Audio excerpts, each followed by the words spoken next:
যৌবন কালটা কিভাবে অতিবাহিত করেছো সেই বিষয় এখন বলো। যতক্ষণ পর্যন্ত আদমের ছেলে মেয়েকে তার যৌবন সম্পর্কে জিজ্ঞাসা না করা হবে ততক্ষণ পর্যন্ত তার পা নড়তে দেওয়া হবে না। শুনুন, যৌবন সম্পর্কে জিজ্ঞাসা করা হবে কেন? যৌবনের ইবাদত আল্লাহ তাআলার কাছে এত পছন্দ, যৌবনকালের ইবাদত আল্লাহ তাআলার কাছে এত পছন্দ, যৌবনকালের ইবাদত আল্লাহ তাআলার কাছে এত পছন্দ। এই মুরব্বী সাহেবরা যদি 1000 ওয়াক্ত সালাত আদায় করে আর এই যুবক ছেলে যদি 1 ওয়াক্ত সালাত আদায় করে 1000 রাকাতের থেকেও বেশি সব পাবে যুবক ছেলে। এত পছন্দ করে আল্লাহ যুবকদেরকে, এত ভালোবাসে আল্লাহ তাআলা যুবকদেরকে। যুবক অবস্থায় যৌবন কালটা তুমি কিভাবে ব্যয় করেছো ওই যৌবন কালের হিসাব তুমি দিতে পারবে যুবক? ওই তো তুমি ওখানে এখনো ফ্রি ফায়ার খেলো গো, এখনো তুমি IPL খেলা দেখো, তোমার বিদ্যা নাই, লজ্জা লাগে না? তোমার গত সপ্তাহ কত খারাপ করে বললাম, তোমার একটু হায়া লাগে না? তুমি এখন IPL দেখো, তোমার বাপের বিদ্যা আছে, তোমার মায়ের বিদ্যা আছে, তোমার বিদ্যা আছে? বোকা ছেলে, তোমাকে এই সময় জিজ্ঞাসা করা হবেই। তুমি মনে রাখো, শুনুন, বিচারের মাঠ যে কত কঠিন আমি আপনাকে কি দিয়ে বুঝাই।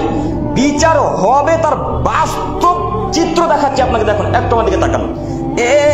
আল্লাহ এক কুরসিতে বসে থাকবেন, আর আজিমে একটা বড় চেয়ার, কুরসিতে বসে থাকবেন আল্লাহ তাআলা। তো বিচার হবে কিভাবে? আল্লাহ তাআলা ডাকবেন সবাই আদমের ছেলে মেয়েকে, ডেকে বলবেন, ও আদমের ছেলে মেয়ে শোনো, তোমরা কে কি করেছো না করেছো আজকে দেখো তোমাদের এই আমলনামা। ওই যে একটু আগে বললাম না, টিভিতে যে এভাবে মানুষকে দেখতে পান জল জল জল জল করে, পূর্ণিমা চন্দ্রকে দেখতে যেমন অসুবিধা হয় না, দিনের বেলায় সূর্যকে দেখতে যেমন অসুবিধা হয় না, তেমন আপনার আমল এমন ভাবে দেখতে পাবেন যে আমল দেখতে আপনার একটুকু অসুবিধা হবে না। আল্লাহর কসম, ওয়াল্লাহি আল্লাহর কসম, ওয়াল্লাহি আল্লাহর কসম, ওয়াল্লাহি আল্লাহর কসম, ওই বাগানে বসে যেইভাবে তাস খেলছিলেন ওই তাস খেলার ফুটেজ আল্লাহ তাআলা এইভাবে পেশ করবেন। আল্লাহর কসম করে বলছি, ওই বাগানে বসে যে আপনারা মদ পান করছিলেন ওই মদ পান করার ভিডিও ফুটেজ আল্লাহ তাআলা এইভাবে একেবারে আপনার চোখের সামনে জল জল জল করে ভাসিয়ে দিবেন।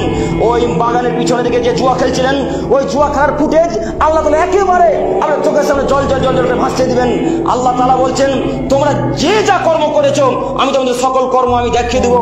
আল্লাহর কসম করে বলছে, আপনি মনে রাখিয়েন, এই যে 2 আঙ্গুলের মাধ্যমে বিড়ি পান করেছেন, এই যে 2 আঙ্গুলের মধ্যে বিড়ি পান করেছেন, এই 2 আঙ্গুলকে আল্লাহ তাআলা কিয়ামতের মাঠে একবার জল জল করে ভাসিয়ে দিবেন। আপনার চোখের সামনে পেশ করা হবে, আপনাকে জিজ্ঞাসা করা হবে, আব্দুর রহমান তুমি কি সেদিন গাঁজা খেয়েছো? তখন আব্দুর রহমান বলবে, হ্যাঁ নাম আমি গাঁজা খেয়েছি। আব্দুল্লাহ তুমি কি বিড়ি পান করেছো এই 2 আঙ্গুলের মাধ্যমে? তখন আব্দুল্লাহ বলবে, হ্যাঁ আল্লাহ আমি বিড়ি পান করেছি। আব্দুর রহমান তুমি কি ওই জুয়া খেলেছো? তখন আব্দুর রহমান বলবে, হ্যাঁ আল্লাহ জুয়া খেলেছি। যে যা কর্ম করেছে, রাতের অন্ধকারে কেউ যদি ঘুষ নিয়ে থাকে কোনো মানুষের কাছে, ওই ঘুষের ভিডিও ফুটেজ আল্লাহ তাআলা চোখের সামনে পেশ করবেন। মনে রাখা ভালো হবে, আল্লাহ তাআলা যখন বিচার করতে বসবেন তখন আল্লাহর মাঝে আর মানুষের মাঝে কোনো পর্দা থাকবে না। আল্লাহ যখন বিচার করতে বসবেন কিয়ামতের মাঠে তখন মানুষের মাঝে আর আল্লাহর মাঝে কোনো পর্দা থাকবে না, পর্দাকে আল্লাহ তাআলা হটিয়ে দিবেন। এখন আল্লাহ তাআলা এইভাবে পর্দার ভেতরে আছেন, আজ পর্যন্ত আল্লাহ তাআলাকে কেউ দেখেনি। দেখেছে? আজ পর্যন্ত আল্লাহ তাআলাকে কেউ দেখেনি। এই পর্দা আল্লাহ তাআলা সেদিন হটিয়ে দিবেন কিয়ামতের মাঠে, হটিয়ে দিয়ে সামনে আল্লাহ তাআলা বিচার করতে বসবেন। আপনাকে কি দিয়ে বুঝাই? সেদিন কোনো দোভাষী থাকবে না, দোভাষী থাকবেন। দোভাষী বুঝেন? মানে যে লোকটা 2 রকমের ভাষা জানে সেই লোকটা সেদিন থাকবে না। তার মানে একটু আমার দিকে তাকান, এই লাঠিটা জানালার কাছে আছে, তো আমি আপনাকে লাঠিটা বাংলাতে চাইছি। আপনি ইংরেজি মানুষ, ইংলিশম্যান, মানে ইংলিশ বোঝেন, বাংলা বোঝেন না, তো আপনার কাছে লাঠিটা বারবার চাইছি যে লাঠিটা দেন না ভাই, লাঠিটা দেন না ভাই। আপনি কি করে বুঝলেন আপনি বাংলা জানেন না? তো এই কথা এখন আর একটা লোক যে বাংলাও জানে, যে ইংরেজিও জানে, ওই লোকটা এসে ইংলিশে বলবে লাঠিটা তাকে দেন, ইংলিশে বলবে। এই লোকটাকে বলা হয় দোভাষী। বুঝতে পেরেছি? দোভাষী সেদিন কিয়ামতের মাঠে থাকবে না।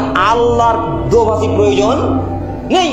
আল্লাহ সব ভাষা জানেন, আল্লাহ সব ভাষা জানেন, আল্লাহ সব ভাষা জানেন। আল্লাহ একেবারে একটু যে যা পৃথিবীতে ভাষা সব জানেন। এইভাবে হিসাব হবে। যুবক তুমি মনে রেখো, যেখানে কুকর্ম করেছে সেদিন জল জল জল জল করে তুমি তোমার চোখের সামনে দেখতে পাবে।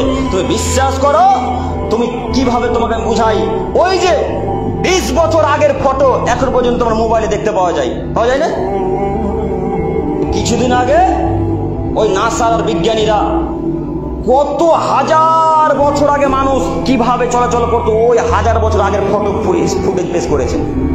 তো সেই ফুটেজ যদি মানুষ পেশ করতে পারে, তোমার ফুটেজ আল্লাহ তাআলা পেশ করতে পারবেন না? তোমাকে আমি কি দিয়ে বুঝাবো? তোমার ব্রেন বুদ্ধি কি একটুকু কাজ করে না? তোমাকে আমি বোঝাতে অক্ষম। রাত্রে অন্ধকারে যেখানে মদ পান করো, সেই মদ, সেই বোতল যেভাবে ধরে নিয়ে এসেছো, যেভাবে গ্লাসটা ধরেছিল ওইভাবেই দেখতে পাবে। আল্লাহর কসম, আল্লাহর কসম করে বলছি, তুমি যেইভাবে পান করছো সেইভাবে তুমি দেখতে পাবে। তুমি প্রস্তুত থাকিও। তুমি আমার দিনই ভাই, তোমাকে আমি অন্তঃস্থল থেকে ভালোবাসি, তোমাকে প্রায় দিনই বলি। তুমি পরিবর্তন হও, মরলেই সব শেষ, 1 সেকেন্ডের সময় পাওয়া যাবে। আল্লাহ বলছেন ফাইদা যা আজালুহুম লা ইস্তাখিরুনা সাআতান ওয়া লা ইস্তাকদিমুন। আদমের ছেলে মেয়ে শোনো, যখন মৃত্যুর সময় তোমাদের নিকটে চলে আসে, তখন 1 সেকেন্ড আগেও হয় না, 1 সেকেন্ড পরেও হয় না, 1 সেকেন্ড আগেও হয় না, 1 সেকেন্ড পরেও হয় না। যে নির্ধারিত সময় আমি আল্লাহ তাআলা পৃথিবী সৃষ্টির 50,000 বছর পূর্বে লিখেছি, সেই নির্দিষ্ট সময়েই তোমার মৃত্যু হবে। কাজেই মৃত্যু একদিন হবেই। আপনাদেরকে আমি অনুরোধ করছি, পরিবর্তন হন। আসুন না আমরা আজকে থেকে সালাত আদায় করি। আসুন না আজকে থেকে মানুষের গীবত করা বন্ধ করি। আসুন না আমরা বিচারের মাঠকে ভয় করি, হিসাবের মাঠকে ভয় করি। আল্লাহ তাআলাকে বলি, আল্লাহ তুমি তো রহমান, তুমি তো রহিম, তুমি সব কিছুর মালিক। আল্লাহ তুমি তো বলেছো আমার দয়া ছাড়া কেউ জান্নাতে যেতে পারবে না। আল্লাহ বলছেন যে আমার দয়া ছাড়া কেউ জান্নাতে যেতে পারবে না। তো আল্লাহ সেদিন তুমি আমাদের উপর দয়া করিও। সকলে বলি আমিন। আল্লাহ আমাদেরকে 5টি বিষয় সম্পর্কে জিজ্ঞাসা করিও না আল্লাহ। সকলে বলি আমিন। সম্মানিত দিনী ভাই,